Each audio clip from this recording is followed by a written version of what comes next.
മലയാളത്തില് മറ്റൊരു സിനിമക്കുമില്ലാത്ത തരത്തിലുള്ള ആരാധകര് ഉള്ള ഫ്രാഞ്ചൈസിയാണ് ദൃശ്യം.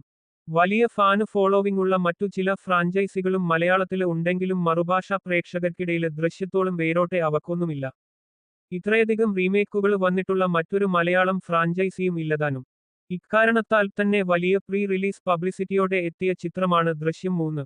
ഒരിക്കലും മാറ്റിവച്ച റിലീസ് പിന്നീട് സംഭവിച്ചത് മോഹൻലാലിന്റെ പിറന്നാള് ദിനമായിരുന്ന മെയ് 21-നാണ്. നിർമ്മാതാവിന് വലിയ നേട്ടമാണ് ചിത്രം ഉണ്ടാക്കിക്കൊടുത്തത്. ബോക്സ് ഓഫീസില് മാത്രമല്ല, അല്ലാതെയുള്ള ബിസിനസുകളിലും.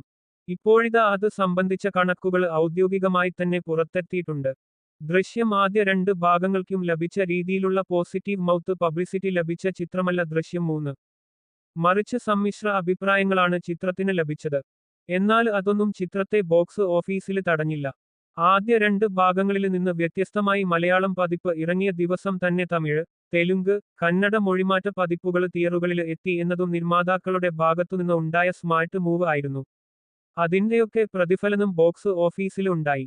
പ്രമുഖ ട്രാക്കർമാരായ സാക്നിൽകിന്റെ കണക്ക് പ്രകാരം ആഗോള ബോക്സ് ഓഫീസില് നിന്ന് ചിത്രം ഇതിനകം നേടിയിരിക്കുന്നത് 237 കോടിയാണ്. ഇതില് 112 കോടി വിദേശത്തുനിന്നാണ്. ഇന്ത്യയില് നിന്നാവട്ടെ 125 കോടിയും. നിർമ്മാതാക്കള് ഇന്ന് പുറത്തുവിട്ടിരിക്കുന്ന വാള് പോസ്റ്ററുകളില് പറയുന്നത് പ്രകാരം ബോക്സ് ഓഫീസ് കളക്ഷനൊപ്പം മറ്റ് ബിസിനസുകള് കൂടി ചേർത്ത് ചിത്രം നേടിയിരിക്കുന്നത് 330 കോടിയാണ്. മലയാള സിനിമയെ സംബന്ധിച്ച് ഇത് ചരിത്രമാണെന്നും അവര് പോസ്റ്ററില് അവകാശപ്പെടുന്നുണ്ട്.